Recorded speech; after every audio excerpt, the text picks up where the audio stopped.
Voici Auxence, 13 ans. Comme la plupart des jeunes de son âge, c'est un accro de la manette. Il passe des heures sur les jeux vidéo, ils n'ont plus de secret pour lui. Mais ce qu'il ne sait pas encore, c'est qu'il n'y a pas que pour les jeux vidéo que l'on construit ce type de manette. Chez Idéquip, entreprise située tout près de chez lui, à Bayeux, en plein cœur du territoire de Bayeux Intercom, on conçoit ce type de manette pour commander des engins de chantier ou agricoles. Et aujourd'hui, nous allons à leur rencontre. Bonjour Auxence, eh bien chez nous aussi on sait faire des manettes de contrôle. On est à la société Idéquip à Bayeux, on existe depuis 1990, on est environ 80 salariés aujourd'hui et on a beaucoup de métiers, donc je t'invite à faire le tour de l'entreprise et à rencontrer en particulier Nicolas, notre concepteur en électronique. Bonjour Nicolas. Bonjour, je suis Nicolas Lecordier, je suis chez Idéquip depuis une douzaine d'années. Je suis ingénieur électronique, je suis en charge du développement des cartes électroniques. Donc ça va être toute la définition de l'architecture, la sélection des composants et l'assemblage de tous ces composants pour réaliser la fonction nécessaire sur les cartes. Donc je suis en charge avec la partie commerce qui définit un produit, un concept de produit. Et à partir de là, on décompose l'ensemble de ce produit pour répartir à chacune des fonctions du bureau d'études les tâches qu'ils vont avoir à faire pour réaliser ce produit. Donc il va y avoir tout ce qui est partie mécanique, tout ce qui est partie électronique et tout ce qui est partie logicielle.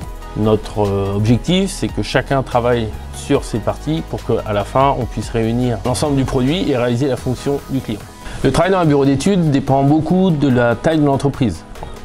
Pour Idéquip, c'est une PME, donc on est un petit bureau d'études avec beaucoup d'activités au sein même de ce bureau d'études. On va avoir une partie mécanique, une partie électrique, une partie électronique matérielle, une partie électronique logicielle. La difficulté, c'est de travailler tous ensemble autour d'un même produit pour qu'au final, on arrive à faire la fonction et que tous les services s'entendent. Au niveau de la formation pour être ingénieur électronique, il faut commencer par un bac technique évidemment, ensuite enchaîner soit par un BTS, un DUT ou encore mieux une école d'ingénieur pour nous former à tous les métiers de l'électronique. Ça restera une formation généraliste et après, à chacun durant son métier de se spécialiser dans la partie qui va l'intéresser. Pour ma part, c'est la partie électronique matérielle qui m'a permis de travailler chez Idéquip et d'avoir un poste au bureau d'études ici. Auxence s'intéresse à la partie joystick de nos produits, mais ce n'est pas les seuls produits qu'on développe chez Idéquip. Nous développons tout le système autour du chauffeur, de la partie joystick, la partie affichage, de la partie calculateur. Des exemples de réalisation. C'est un premier calculateur qui permet de centraliser l'ensemble des informations de la machine et de piloter tous les éléments de la machine également.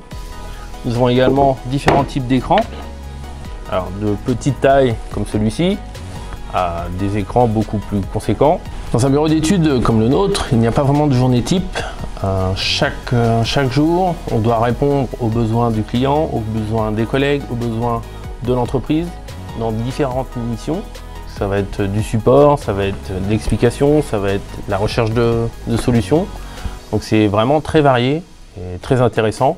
Ça demande beaucoup d'énergie pour répondre et faire face à toutes les problématiques, mais c'est aussi passionnant. Donc à partir d'un concept comme celui-ci, d'un joystick avec différentes fonctions autour de celui-ci, on doit décomposer l'ensemble des fonctions intégrées au joystick. Pour ça, on l'organise sous forme de synoptique, où on vient, à travers un schéma bloc, définir toutes les fonctions qui vont interagir au sein du joystick. Une fois que cette décomposition-là est faite, on peut s'attaquer à la schématique réellement.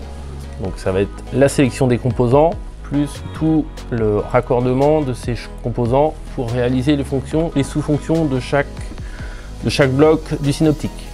Une fois que le schéma est fini, on a différents logiciels, des logiciels de simulation qui nous permettent, en restant sur l'ordinateur sans réaliser de prototype, de vérifier le comportement du schéma tel qu'on l'a défini. Donc on sait intégrer chaque composant et simuler chacun des signaux sur le schéma.